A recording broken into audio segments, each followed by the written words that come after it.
ദിലേറിന്റെ മേൽ. ആപ്കി അദാലത്തിൽ pop star ദിലേറിന്റെ മേലുള്ള അടുത്ത കുറ്റാരോപണം സാഹചര്യത്തെ കണ്ട് പേടിച്ചോടുന്നു എന്നുള്ളതാണ്. ദിലേർ, ക്രൗഡ് കൂടുതലായിരിക്കും. താങ്കൾ അച്ചീവ് ചെയ്ത ഒരു വ്യക്തിയാണ്. ഒബിയസ്ലി ജനങ്ങൾ താങ്കളുടെ സ്നേഹം കാണിക്കും, താങ്കളുടെ പാട്ട് ഇഷ്ടപ്പെടും. പക്ഷെ ഇപ്പോഴൊക്കെ താങ്കൾ ജനക്കൂട്ടത്തെ കണ്ട് പേടിച്ചോടുകയാണെന്ന് തോന്നുന്നു. ജനക്കൂട്ടത്തെ ഞാൻ എന്തുമാത്രം കണ്ടെന്ന് എന്നോട് ചോദിച്ചാൽ എന്റെ ഷോ കാണാൻ വന്ന ലക്ഷം പേരെ അല്ല, അതിനും മേലെ ആൾക്കാരെ ഞാൻ കണ്ടിട്ടുണ്ട്, ഡാൻസ് ചെയ്യാൻ വന്നവരെ. പക്ഷെ ഒരു പ്രാവശ്യം താങ്കൾ ഡൽഹി പോലീസിൽ കംപ്ലൈന്റും ചെയ്തിരുന്നു. ഞാൻ ജനക്കൂട്ടത്തിൽ കുടുങ്ങാതെ അവിടെ നിന്നും രക്ഷപ്പെടാനുള്ള മാർഗങ്ങൾ വേണമെന്നും പറഞ്ഞു. അതിന്റെ കാരണം എന്താണെന്ന് വെച്ചാൽ എനിക്ക് ഒരു വർഷത്തോളമായിട്ട് ത്രട്ടൻ വന്നുകൊണ്ടേയിരുന്നു. ഒരു പക്ഷേ അത് അബു സലീമിന്റെ ശബ്ദമാണെന്ന് പറഞ്ഞു. തുടർച്ചയായി എനിക്ക് ബോഡിയിൽ ഭീഷണികൾ ഒരു വർഷത്തോളമായി വന്നുകൊണ്ടിരുന്നു. പക്ഷെ ഞാൻ ഇതിനൊന്നും പ്രതികരിക്കാനായിട്ട് പോയില്ല. പോലീസുകാർ തന്നെ ആ ടേപ്പ് എൻ്റെ അടുത്ത് കൊണ്ടുവന്നു. നിങ്ങൾ ആരോടൊക്കെയോ സംസാരിക്കുന്നുണ്ടെന്ന് പറഞ്ഞു. ശരിക്കും ആൾക്കാരും വല്ലാതെ പേടിച്ചു, ഞാനും പേടിച്ചു. അതുകൊണ്ട് ഞാൻ ആരോട് സംസാരിക്കുന്നില്ല എന്ന് പറഞ്ഞു. അപ്പോൾ അവർ എന്നെ ആ ടേപ്പ് കേൾപ്പിച്ചു.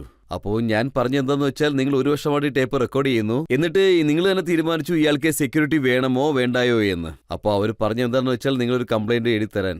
ഒരു പക്ഷേ എനിക്ക് ത്രട്ടൻ ഉണ്ടെന്ന് പറഞ്ഞുകൊണ്ട് ഞാൻ കംപ്ലൈന്റ് എഴുതി കൊടുത്താൽ അത് എനിക്ക് പിന്നീട് വലിയ പ്രശ്നങ്ങളുണ്ടാക്കും. അതെന്റെ ഷോയ്ക്കും വലിയ പ്രശ്നങ്ങളുണ്ടാക്കും. ഞാൻ പലയിടത്തും ഷോ ചെയ്യാൻ പോവുകയാണെങ്കിൽ അത് ആൾക്കാർക്കിടയിൽ ഒരു പ്രശ്നം ഉണ്ടാക്കും. ഇവിടെ എന്തെങ്കിലും ഒരു സംഭവം നടക്കാൻ സാധ്യതയുണ്ടോ എന്ന്. അങ്ങനെയുണ്ടെങ്കിൽ അത് പ്രോഗ്രാം ക്യാൻസൽ ആകാനുള്ള സാധ്യതയുണ്ടാക്കും. അത് കേട്ടപ്പോൾ അവർ പറഞ്ഞു, ഇങ്ങനെ എഴുതി തരൂ സാർ, ജനങ്ങൾക്ക് പ്രശ്നങ്ങൾ ഉണ്ടാകാൻ സാധ്യതയുണ്ട്, അതുകൊണ്ട് ഞാൻ അവർക്ക് അത് എഴുതി കൊടുത്തു. അപ്പോൾ യാഥാർത്ഥ്യത്തിനെതിരായിട്ട് താങ്കൾ ഓടിയത് കാര്യം സത്യം തന്നെയാണ് അല്ലേ? അപ്പൊ സത്യം എന്താണെന്ന് വെച്ചാൽ, ദാവൂദ് ഇബ്രാഹിമിന്റെ അടുത്തുനിന്നും അബു സലീമിന്റെ അടുത്തുനിന്നും ത്രെഡനിങ് ഉണ്ടായിരുന്നു താങ്കൾക്ക്. പക്ഷെ ഇതിനെക്കുറിച്ച് പോലീസിനോട് താങ്കൾ പറഞ്ഞതേയില്ല. അതെന്താന്ന് വെച്ചാൽ, ഞാൻ ഇങ്ങനെ പറയുന്നത് കൊണ്ട് നിങ്ങൾ തെറ്റിദ്ധരിക്കരുത്. ഇന്ത്യയില് സത്യം പറഞ്ഞ ഒരുപാട് ആൾക്കാർ ദൈവത്തിനടുത്ത് പോയിട്ടുണ്ട്. അവരെയൊന്നും രക്ഷിക്കാൻ പോലീസിന് കഴിഞ്ഞിട്ടില്ല. അത് ശരിയല്ലേ? ഞാൻ ചിന്തിച്ചത് പ്രശ്നങ്ങളെല്ലാം ആദ്യം ഒന്ന് ക്ലിയർ ആവട്ടെ. ഒരുപക്ഷെ ആ ഭാഗത്ത് നിന്ന് ജോണി ലിവർ സാർ അദ്ദേഹത്തിന്റെ ശബ്ദം മാറ്റിയിരിക്കാം. ഞാനത് അബു സലീം എന്ന് പറഞ്ഞിട്ടുണ്ടാവാം. ഒരുപക്ഷെ ആ ഫോൺ കോൾ എന്താണെന്ന് എനിക്ക് മനസ്സിലായില്ലെങ്കിൽ പോലും പോലീസുകാരനെ പറഞ്ഞത് അത് തന്നെയാണെന്നാണ്. അപ്പോഴാണ് ഞാനും അത് വിശ്വസിച്ചത്. പിന്നെ മറ്റൊരു കാര്യം കൂടി പറയുക, ഇരുട്ട് താങ്കൾക്ക് പേടിയുള്ള ഒരു കാര്യമാണെന്ന് പറഞ്ഞത് സത്യമാണ്? ശരിയാണ്. എന്താണെന്ന് എനിക്കറിയില്ല, ഇരുട്ട് എനിക്ക് ഭയങ്കര പേടിയാണ്. ഒരുപാട് തവണ ഞാൻ ഈ ആത്മാക്കളെ കണ്ടിട്ടുണ്ട്, അതുകൊണ്ട് എനിക്ക് ഇരുട്ട് ഭയങ്കര പേടിയാണ്.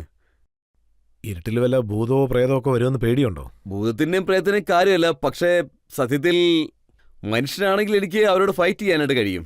പക്ഷേ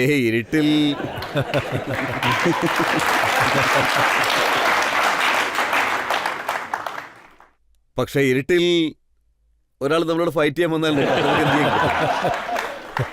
ഇരുട്ടിൽ നമുക്ക് ആരോടാണ് ഫൈറ്റ് ചെയ്യാൻ കഴിയുക? പാട്ട് പാടിയിരുന്നെങ്കിൽ ഒരു പക്ഷേ അതും ഡാൻസ് കളിച്ചേനെ. ആർക്ക് പറയാൻ പറ്റും? ഒരുപക്ഷെ അത് ഇംഗ്ലീഷ് ഭൂതമാണെങ്കിൽ എന്ത് ചെയ്യും? പഞ്ചാബി ഇഷ്ടപ്പെടുന്ന ആളല്ലെങ്കിൽ നമുക്ക് എന്ത് ചെയ്യാൻ പറ്റും? താങ്കളുടെ മുകളിൽ കയറി ചവിട്ടുമായിരിക്കും. അതെ, ഉറപ്പായിട്ടും ചവിട്ടും. താങ്കളുടെ പേര് ഡെലേർ എന്നാണ് ഉള്ളത്. പക്ഷെ അപ്പോ താങ്കളുടെ അച്ഛനും അമ്മയ്ക്കും അറിയില്ലായിരുന്നു താങ്കളൊരു പേടിത്തൊണ്ടനാണെന്നുള്ളത്. നിങ്ങൾ പറഞ്ഞത് വളരെ ശരിയാണ്. എന്റെ പേര് ദലേർ എന്നാണ് വെച്ചത്. എന്നെ പോലെ ഇരുട്ടിനെ പേടിക്കുന്ന ആളെ പേടിത്തൊണ്ടെന്നാണ് പറയേണ്ടത്.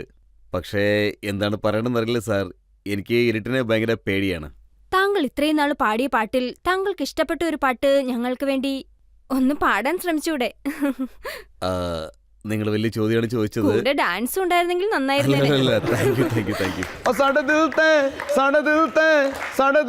ਛੁਰੀਆਂ ਚਲਾਈਆਂ ਸਾਨੂੰ ਕੱਟਿਆ ਵਾਂਗ ਕਸਾਈਆਂ ਕੇ ਬਹਿ ਗਏ ਅਸੀਂ ਦਿਲ ਫੜ ਕੇ ਜਦੋਂ ਮੋਰਾ ਵਾਂਗ ਪਹਿਲਾਂ